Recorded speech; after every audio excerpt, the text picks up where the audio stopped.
यदि तपाईँ आफ्नो घरमा चाहिँ टफन ग्लासको छानो हाल्दै हुनुहुन्छ भने तपाईले केही कुराहरूमा विशेष ध्यान पुर्याउनु पर्ने हुन्छ।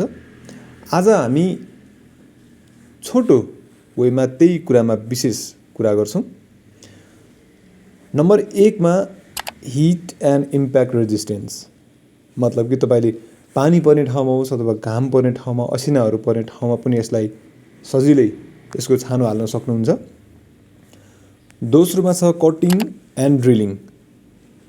तपाईले फ्रेमिङको काम गरिसकेपछि एकदम सही नापो लिनुपर्ने हुन्छ, किनकि टफन ग्लासहरूलाई चाहिँ साइडमा नै कटिङ र ड्रिलिङ गर्ने काम गर्न सकिँदैन। त्यसकारणले नाप लिँदा ध्यान पुर्याउनु होला। तेस्रोमा framing levelling and space.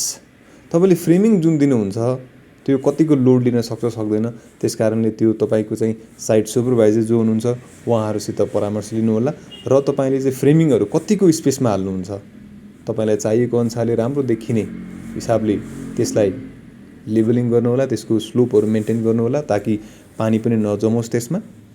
चौथोमा size of टफन glass. हामीले तपाईलाई रुफिङको लागि मिनिमम पनि 12 mm र 12 mm भन्दा माथिको मोटाइको टफन ग्लास हाल्नु भन्छौँ, किनकि कहिलेकाहीँ सफा गर्न त्यहाँ जानु पर्ने हुन सक्छ अथवा चाहिँ टफन ग्लास हाल्ने क्रममा नै तपाईको म्यान पावरहरू चाहिँ त्यसमाथि टेकेरै काम गर्नुपर्ने हुन्छ। त सेफ्टी कुरालाई ध्यान राख्नुपर्छ। धेरै पातलो हाल्नुभयो भने फुट्न सक्छ। पाँचौँमा एन्टी-रस्ट कोटिङ।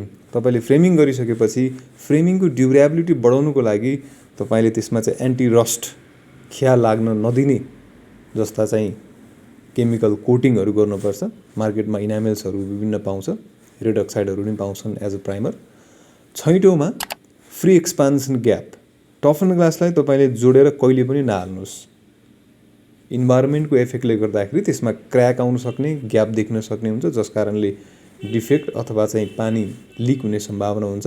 त्यसकारणले हामी प्रिफर के गर्छौँ त भन्दा 3 देखि 5 mm सम्मको साइड कन्डिसन हेरेर त्यो टफन ग्लासको बीचमा तपाईले ग्याप मेन्टेन गर्नुस् र त्यसमा चाहिँ अलि राम्रो ब्रान्डको राम्रो खाली सिल्यान्टहरू हालेर चाहिँ त्यसलाई सिल गर्ने काम गर्नुस् ताकि त्यसबाट कुनै पनि लिकेज नहोस् पानी परेको खण्डमा।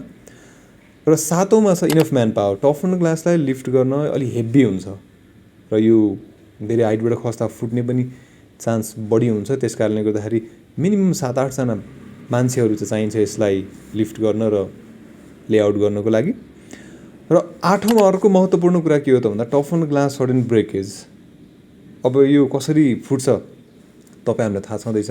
अर्को भनेको चाहिँ इन्टरनल डिफेक्ट लाइक निकल सल्फाइडहरू। इन्टरमा डिफेक्ट आएर पनि त्यो अटोमेटिकली फुट्न पनि सक्छन् भने फुट्दा त्यो झर्छ। त्यसकारणले सेफ्टीको लागि हामीले के गर्छौँ त, यदि सक्नुहुन्छ भने, यदि पाइन्छ भने तपाईँको लोकल एरियामा चाहिँ ल्यामिनेटेड कम्बो टफन ग्लास भन्छ। अर्थात् कि यसको इनर पार्टमा चाहिँ ल्यामिनेटेड ग्लास हुन्छ भने आउटर पार्टमा यसको टफन ग्लास हुन्छ।